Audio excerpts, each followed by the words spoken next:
Hello friends, welcome to शिक्षा centre. तो समान ज्ञान क्राउन का यह प्राचीन भारतीय वीडियो सीरीज का 10वां लेसन होगा 1.10, जिसमें मध्य एशिया एवं भारत से जुड़े हुए सभी तथ्यों को देखेंगे जो कि एग्जाम में पूछे जाएंगे। तो चलिए देखते हैं। पश्चिमोत्तर भारत में मौर्यों के स्थान पर मध्य एशिया से आए कई राजवंशों ने अपनी सत्ता कायम की। इस काल में भारतीय क्षेत्रों पर यूनानी, शक, पहलव एवं कुषाणों का हमला हुआ था। अगर इससे पहले का पार्ट आप नहीं देखे हैं तो उसका लिंक डिस्क्रिप्शन में दे दिया गया है, वहाँ से आप देख लीजिएगा। ठीक है, कंप्लीट करवाया जाएगा। तो चलिए देखेंगे। सबसे पहला हिंद यूनानी। तो भारत में आक्रमण करने वाले यूनानी हिंद यूनानी या इंडो ग्रीक या बैक्ट्रियाई यूनानी कहलाते थे। भारत पर आक्रमण करने वाले प्रथम यूनानी, याद रखिएगा इंपॉर्टेंट लाइन है, इंडिया पे आक्रमण करने वाला प्रथम यूनानी कौन था? तो यह डिमेट्रियस प्रथम था, जो कि बैक्ट्रिया का शासक था। इसने पश्चिमोत्तर भारत यानी सिंध, अफगानिस्तान तथा पंजाब के विशाल क्षेत्र पे अटैक करके कब्जा कर लिया था। तो आपको याद रखना है प्रथम यूनानी जिसने भारत पे आक्रमण किया था, तो आंसर होगा डिमेट्रियस प्रथम। नेक्स्ट देखिए, डिमेट्रियस का उत्तराधिकारी मिनांदर या मिलिंद एक महान शासक था। उसकी राजधानी पंजाब में साकल यानी जिसका आधुनिक नाम जो सियालकोट है वहाँ पर स्थित थी। उसे नागसेन ने बौद्ध धर्म की दीक्षा दी। ये पूछेगा आपको। ठीक है, मिनंदर को या मिलिंद को बौद्ध शिक्षा किसने दी थी? तो आंसर आपका होगा नागसेन।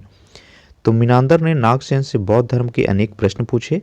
ये प्रश्न और नागसेन द्वारा दिए गए उसके एक उत्तर जो है एक पुस्तक के रूप में संकलित है, जिसका नाम है मिलिंद पनाहो या फिर मिलिंद के प्रश्न, उसका अर्थ हुआ। तो मिलिंद पनाहो के लेखक कौन हो जाएगा? तो मिलिंद या फिर आपका क्या एक और नाम था? मिनांदर होगा। नेक्स्ट देखिए, हिंद यूनानी शासकों ने काफ़ी संख्या में सिक्के जारी किए। इन शासकों में सबसे अधिक सिक्के मिनांडर के ही हैं। हिंद यूनानी भारत के पहले शासक हुए जिसके द्वारा जारी किए गए सिक्कों के बारे में निश्चित रूप से कहा जाता है कि ये किन किन राजाओं के हैं।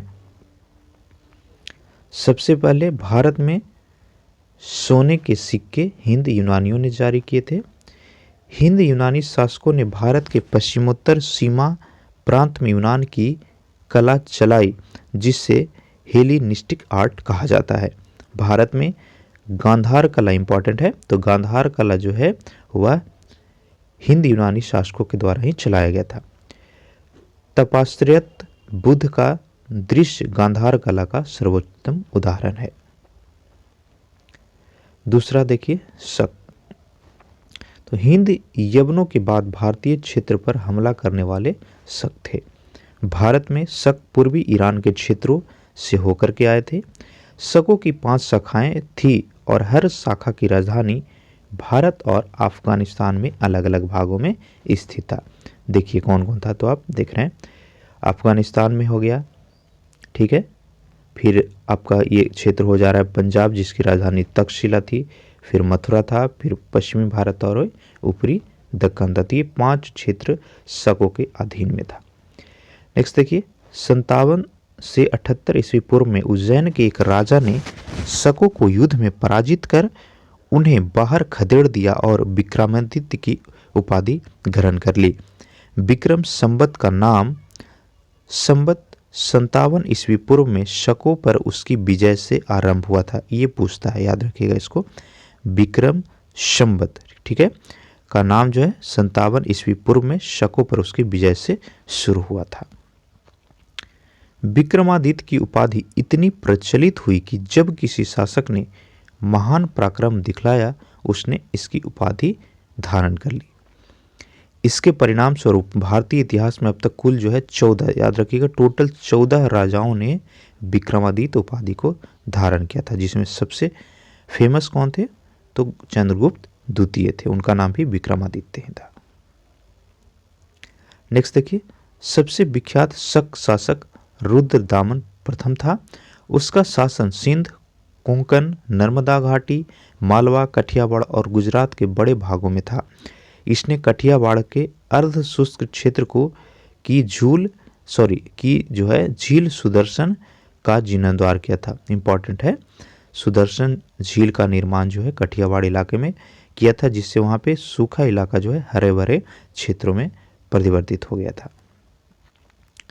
नेक्स्ट देखिए, रुद्रदामन का संस्कृत का प्रेमी था। रुद्रदामन जो था संस्कृत का प्रेमी था। उसके द्वारा किया गया जूनागढ़ अभिलेख विशुद्ध संस्कृत भाषा में पहला लंबा अभिलेख है। क्षत्रप नरेशों के भारतीय प्रदेशों के शासक क्षत्रप कहे जाते थे। नेक्स्ट देखिए, पहलव्य पार्थिया ये क्या था? तो पश्चिमोत्तर भारत में शकों के बाद जो है पहलवों का आधिपत्य हो गया। इनका मूल वास स्थान ईरान में था, जहां से वे भारत आए थे। सबसे प्रसिद्ध पार्थियाई राजा हुआ गोंडोफर्निस, ठीक है। उसी के शासन के दौरान ही संत टॉमस ईसाई धर्म का प्रचार करने के लिए भारत आए, इंपॉर्टेंट है, ठीक है। संत टॉमस जो है गोंडोफर्निस के शासनकाल में ही भारत आया और काफ़ी भारी संख्या में हिंदुओं से ईसाई धर्म में धर्म परिवर्तन किया गया था उस वक्त। नेक्स्ट देखिए, उसके शासनकाल का एक अभिलेख तख्ते बही पेशेवर से प्राप्त हुआ है। अगला देखिए, कुषाण। तो पार्थियाइयों के बाद जो है कुषाण भारत आया, जो यूची और तोखारी भी कहलाते थे। यूची नामक एक कबीला था जो 5 कुलों में बंट गया था। कुषाण उन्हीं में से एक कुल था। नेक्स्ट देखिए, कुजुल कड़फिसोस। तो यह भारत में कुषाण वंश का संस्थापक, इंपॉर्टेंट। भारत में कुषाण वंश का संस्थापक कौन था? कुजुल कड़फिसेस था और इसने जो है तांबे के सिक्के जारी किए थे। नेक्स्ट देखिए, भीम कड़फिसेस। तो इसने भारी मात्रा में स्वर्ण सिक्के जारी किए, जिनकी शुद्धता गुप्तकालीन स्वर्ण सिक्कों से भी अच्छी थी। इसके द्वारा जारी किए गए सिक्कों पर शिव, नदी और त्रिशूल की आकृतियां बनी है, जिससे यह अनुमान लगाया जा सकता है कि ये जो थे कुषाण जो थे वे क्या थे? शैव थे। नेक्स्ट देखिए, कनिष्क, इंपॉर्टेंट, काफ़ी ज़्यादा इंपॉर्टेंट है ये, ठीक है। तो कुषाण राजवंश का सबसे महान शासक था कनिष्क, ठीक है। कुषाण का सबसे महान शासक कौन था? कनिष्क था। कनिष्क ने 78 ईस्वी में शाक संवत, पीछे हमने क्या देखा था? विक्रम संवत, ठीक है। तो कुषाण ने जो है 78 ईस्वी पे शाक संवत चलाया, जो उसके राज्यारोहण की तिथि है।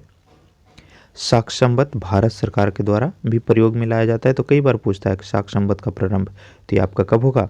78 ईस्वी में हो जाएगा। नेक्स्ट देखिए, कुषाणों के 2 राजधानियां था, पुरुषपुर और मथुरा। कनिष्क ने बौद्ध धर्म का संपोषण एवं संरक्षण किया।